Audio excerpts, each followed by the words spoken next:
The morning of October 17th, 2016, began with the quiet hum of sprinklers along Hollow Pines Drive, a leafy suburban neighborhood on the outskirts of Ridgeview, North Carolina.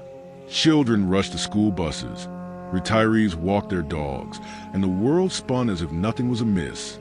But by 11:45 a.m., gunshots would shatter the stillness, and the body of Professor David Monroe, a respected criminal law scholar, would be slumped in his own driveway, blood seeping across the concrete.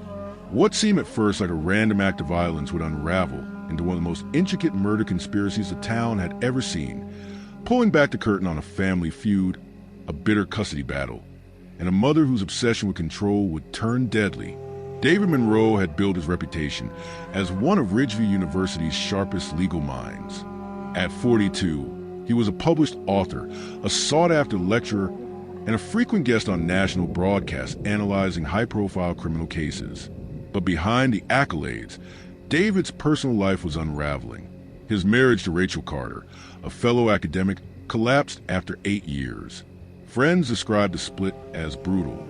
Their divorce dragged on for over a year, filled with disputes over property, finances, and, most bitterly, their 2 young sons, Alex and Jeremy. Rachel wanted to return home to Savannah, Georgia, where her close-knit family lived. David refused. He argued that uprooting the boys would sever his relationship with them. A family court judge sided with David, ruling the children must remain in Ridgeview. To outsiders, it looked like just another custody battle. But for Rachel's mother, Eleanor Carter, the ruling was an unforgivable insult. Eleanor was no ordinary grandmother. At 67, she was a force of nature, charismatic, fiercely protective, and accustomed to getting her way. To her, David Monroe wasn't just an ex-son-in-law. He was an obstacle, a man standing in the way of her daughter's happiness and her own vision of family unity. She saw David as the enemy, one family friend later told reporters. It was like she wanted him erased from the picture entirely. Eleanor doted on Rachel and the boys, often sending lengthy emails filled with unsolicited advice. In one, she referred to David as a dead-weight anchor and suggested that some problems don't resolve until you cut them loose. The words were dismissed at the time as nothing more than bitter venting, but investigators would later see them in a far darker light. On that October morning, David followed his usual routine. He dropped the boys off at school, stopped by a cafe for coffee, and returned home prepared for a lecture. At 11:42 a.m., neighbors heard the sharp crack of 2 gunshots. One woman peered through her blinds and saw a dark SUV speeding away. David's body was found moments later, still clutching his briefcase. He had been shot in the head at close range. His phone, wallet, and laptop were untouched. This was no robbery, Detective Marcus Harlan, the lead investigator, told the press. This was an execution. The question was, who would want David Monroe dead? Suspicion initially fell on Rachel. After all, she had the most to gain. With David gone, nothing would stop her from relocating the boys to Savannah. But Rachel had an alibi. She had been lecturing at a conference in Charleston, 200 miles away. Attention soon shifted to Eleanor Carter. Detectives discovered that she had been in frequent contact with Michael Torres, a known associate of Ridgeview's criminal underworld. Torres, a wiry man with a reputation for being both charming and ruthless, had ties to several unsolved contract killings. Phone records revealed dozens of calls between Eleanor and Torres in the weeks before David's murder.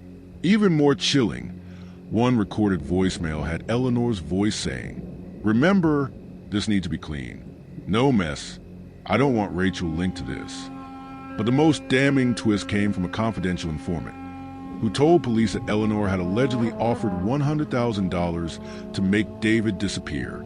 Through Torres, investigators connected the murder to 2 men, Victor Ruiz and Samuel Vega, small-time criminals from Miami with long rap sheets. Ruiz and Vega had driven north in a rented SUV days before the killing. Surveillance footage captured their vehicle near David's house on the morning of October 17th. Hours later, they were spotted speeding down the interstate toward Florida. Detectives traced their movements, but by the time warrants were issued, the men had vanished. Ruiz was rumored to be hiding in Cuba, Vega in Puerto Rico. With the shooters gone, Investigators focused on the puppet masters who had orchestrated the crime. By early 2018, the case had stalled.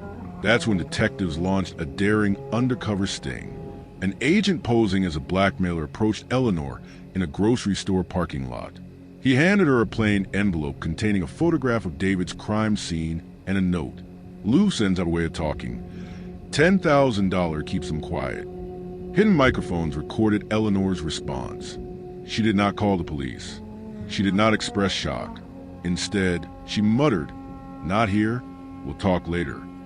The tapes would later become central to the prosecution's case. While investigators closed in, the Carter family began a fracture. Rachel's brother, Thomas Carter, quietly cooperated with police, providing them with emails and texts that painted Eleanor as the architect of the plot. One email, sent weeks before the murder, read, "Rachel deserves her freedom. The boys deserve stability. David won't give them that. If it takes extreme measures, so be it." Prosecutors argued this was a smoking gun. Rachel, however, denied any involvement. She maintained she had no knowledge of her mother's alleged dealings and insisted she only wanted what was best for her children. But whispers in Ridgeview grew louder. Had Rachel truly been in the dark? Or was she the silent partner in her mother's deadly plan? In March 2019, Eleanor Carter was arrested at her home in Savannah. She was charged with first-degree murder, conspiracy to commit murder, and solicitation of murder. As she was led away in handcuffs, neighbors described her as eerily calm. One even recalled her faint smile. Her trial will become one of the most watched in the state, drawing national attention. Court TV broadcasted every hearing. Pundits debated her guilt nightly, and the story became fodder for countless podcasts and documentaries. Yet as compelling as Eleanor's arrest was, the case was far from over. On the second day of Eleanor's trial, just as the prosecution was preparing to play the undercover tapes with jury, a bombshell motion was filed by the defense. The document claimed that new evidence had surfaced, evidence suggesting that the murder plot may not have originated with Eleanor at all. Instead, it pointed the finger at someone far closer to David Monroe, someone whose name had barely been mentioned in the proceedings. The courtroom buzzed with speculation as reporters scrambled to uncover the identity of this new suspect. The judge called for a recess. The defense lawyers huddled with Eleanor, and Rachel, seated in the gallery, suddenly dropped her head into her hands. The prosecution had been certain they were chasing a manipulative grandmother, but now the case seemed to be twisting into something darker, deeper, and far more shocking. Because if Eleanor was not the true mastermind, then who was? Continued in part 2. Remember to subscribe, like, and share this video.